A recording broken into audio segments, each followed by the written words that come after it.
Abigail, the woman who interrupted disaster. The sun was sinking behind the jagged hills of Maine when the first whisper of danger touched Abigail's ears. Servants were running, quietly but urgently, toward her courtyard, their faces pale, their voices trembling. Something had gone wrong. Terribly wrong. Abigail paused, her hands still dusted with grain from the day's preparations, as one of the young workers rushed forward, breath broken and uneven. "My lady, it's your husband. He insulted David." For a moment, the world slowed. Nabal, wealthy, stubborn, loudmouth Nabal, had always been reckless with his tongue. But this time he had provoked David, the rebel warrior protected by God, the man who commanded hundreds of battle-trained men hiding in the wilderness. "What did he say?" Abigail asked. The servant swallowed. "Everything he shouldn't have. He mocked David, refused his request for food, called him a runaway servant." The young man hesitated. "David is coming. With 400 men. Armed. Angry." The last sliver of daylight vanished. Abigail didn't scream. She didn't freeze. She simply whispered, "Prepare the donkeys."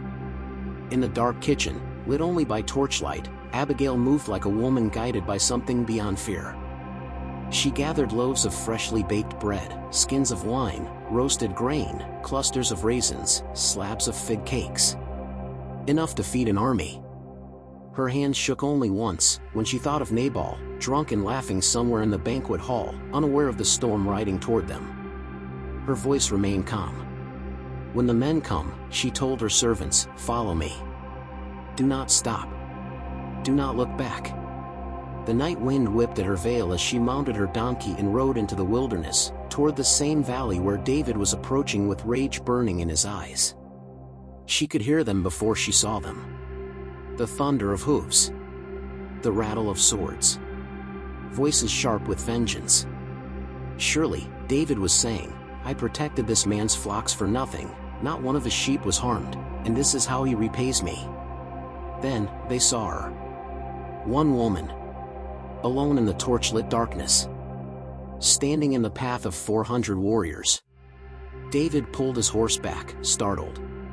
Abigail dismounted, fell to her knees, and bowed low. "My lord, let the guilt be on me." Silence rippled through the ranks. Abigail lifted her face, steady, fearless, glowing with humility and wisdom. "Please, my lord, do not let this moment stain your record. God has chosen you for greatness. Do not shed innocent blood because of a fool. Nabal is exactly as his name means, foolish. But this anger, this revenge, it is not worthy of you." David stared at her. Her humility disarmed him. Her words cut through the rage he didn't realize was devouring him. She gestured toward the donkeys. "Accept this gift. Feed your men. And when God raises you to the throne, this moment will not haunt your conscience." The desert wind fell still. David inhaled sharply, the fire of wrath cooling in an instant. "Blessed be the Lord who sent you," he said quietly. "You have kept me from bloodshed today." The warriors lowered their weapons. Abigail's gamble had worked. She had stopped a massacre. When Abigail returned home, Nabal was drunk, shouting, singing, completely unaware that death had been inches away from his door. She waited until morning, until the wine faded from his mind, and then she told him everything. The color drained from his face. His hands trembled.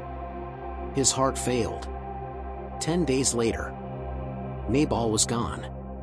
Word reached David, and he remembered the woman who had stood fearlessly in the path of destruction. He sent for her. And Abigail, wise, courageous Abigail, became the wife of the future king. Not because she sought a throne. Not because she feared being alone. But because she had proven herself. A woman who heard danger, and ran toward it with wisdom instead of fear. A woman who protected the innocent. A woman who stopped a war with nothing but truth and humility. A woman of God's power and purpose.